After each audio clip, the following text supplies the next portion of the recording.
गाय के नाम पर सियासत करने वाले कहां हैं? गाय के नाम पर लिंचिंग करने वाले कहां हैं?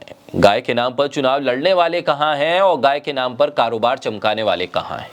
एक नहीं, दो नहीं, पूरी 45 गायों को जहर देकर मार दिया गया, वो भी बीजेपी के राज में। जी हां, हरियाणा में, जहां खट्टर सरकार है, जहां गृह मंत्री अनिल विज हैं, जहां गौरक्षक मजबूत हैं, जहां बजरंग दल के कारिंदे गली गली हैं। मुसलमानों की नमाज पढ़ने पर जिनका खून खौल उठता है, मुसलमानों के टिफिन में और खाने में झांकने वाले आखिर कहां हैं? आखिर कैसे बीजेपी के राज में 45 गायों की हत्या कर दी गई? बोलता हिंदुस्तान पर मैं हूं आपके साथ मिर्जा शाकिर अली बेग। हरियाणा के करनाल के फूसगढ़ा गौशाला में 45 गायों की मौत पर बड़ा खुलासा हुआ है। इन गायों को गुड़ में सल्फास देकर मार दिया गया। गायों के कम मरने की वजह से धंधा मंदा पड़ गया था और ऐसे में ठेकेदार के कारिंदों ने यह वारदात अंजाम दे दी। इसके लिए शराब पीकर पूरी साजिश रची गई। उन्हें एक गाय की खाल चर्बी बेचने से 8 से 10 हजार रुपए की कमाई होती थी। आरोपी पहले भी ये काम कर चुके थे, लेकिन तब वो 4 से 5 गायों को मारते थे। इस घटना में 45 से ज्यादा गायों की मौत हो गई। सो मामला उजागर भी हो गया और आरोपियों की धरपकड़ के लिए पुलिस भी मजबूती से दौड़ने लगी। पूरी वारदात का मास्टरमाइंड ठेकेदार अमर उर्फ अमित अभी भी फरार है।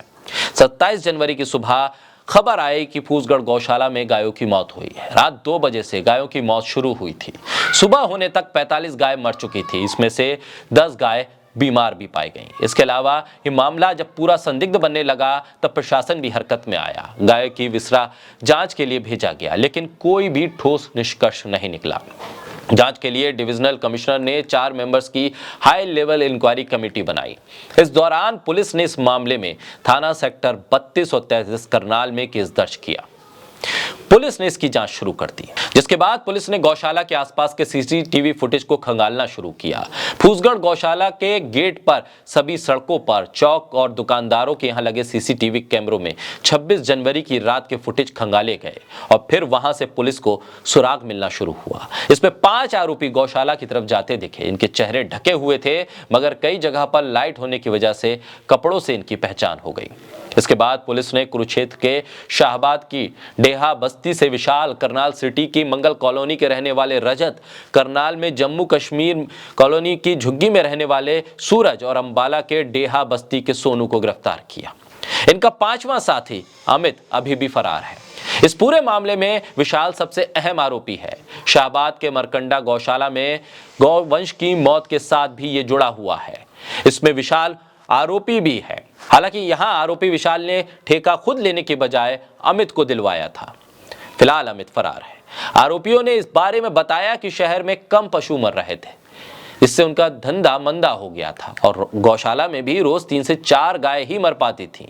26 जनवरी को बसंत पंचमी के दिन उन्होंने गायों को मारने की खौफनाक प्लानिंग की। देर रात तक शराब पी, बाजार से सल्फास की पुड़िया लेकर आए और फिर उसे गुड़ में मिलाया। रात 12 बजे गौशाला पहुंचे, 2 बाइक पर सवार होकर मेन गेट से घुसकर गायों को जहर वाला गुड़ दिया। सुबह 3 बजे वो वापस आ गए।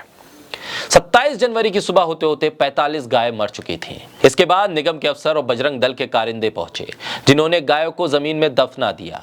और इसके बाद वहां ये तमाम आरोपी भी मौजूद थे, जिन्होंने इसका विरोध किया और उन्होंने कहा कि अगर ये गाय हमें नहीं मिली तो आगे से हमें इन मरे हुए गौवंशों को नहीं उठाएंगे। हालांकि बाद में भी वो इस काम को करते रहे। पुलिस से पूछताछ हुई, बाद में इन्होंने कबूल किया कि ये पहली बार उन्होंने नहीं किया है। लगातार वो गायों को सल्फास देकर मारते थे ताकि उनकी खाल और चर्बी बेचकर वो कमाई कर सके। बस 45 गाय एक साथ मरना, शराब पीकर इस पूरे काम को अंजाम देना, इस वजह से ये हाईलाइटेड मामला हो गया और ये तमाम लोग गिरफ्त में आ गए। लेकिन सवाल उससे बड़ा ये है कि गाय के नाम पर सियासत करने वाले इस खबर के बाद भी चुप क्यों हैं? अगर गाय के नाम पर किसी मुसलमान की लिंचिंग कर दी जाए तो उस पर तो सियासत करने के लिए तमाम लोग उतर आते हैं। गाय के नाम पर एक मुसलमान को पीट पीट के मार देना यह सियासत को मंजूर है, लेकिन जो नाम इस पूरी फहरिस्त में सामने आए हैं उसमें जब एक भी मुसलमान नाम नहीं है तो इस खबर का अता पता भी नहीं है। इस खबर के आसरे सिर्फ आंखें खोलना भी हमारा मकसद है कि सियासत में धर्म और गायों को आगे रखकर वोट और नोट की सियासत करना आखिर कब तक इस देश के भीतर चलता रहेगा।